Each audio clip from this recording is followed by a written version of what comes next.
Hi, isa na namang negosyo ideas, scramble para sa mainit na panahon. Madali lang at mura lang din naman ang ingredients. Simulan na natin.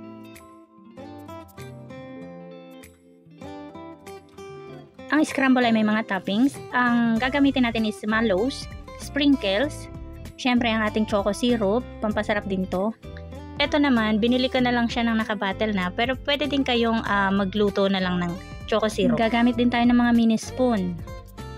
Isa din to sa mag-a-add ng flavor ng ating scramble, ang skim milk. At syempre para mapadali ang ating mixture, gagamit na lang tayo ng Enjoy Milk Scramble. Gagamit din tayo ng plastic cups. Ang sizes niya ay yung 8 ounce at saka yung 14 ounce. Gagamit nga din pala tayo dito ng ice crusher. Pero kung wala pa naman kayo noon, pwede naman kayong bumili ng ice na crush na. And then nilagay ko na ito sa ating cooler at magmi-mix na tayo ngayon ng scramble powder. Bali yung sukat ko is yung 2 ice na buo, tas crinash ko siya, and then 1 cup siya ng Enjoy Mix powder. Imi-mix ko lang sila.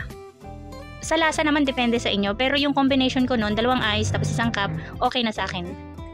And then i-hand mix lang natin hanggang sa magkapit na yung powder dun sa ice. At ito na, ready na siya.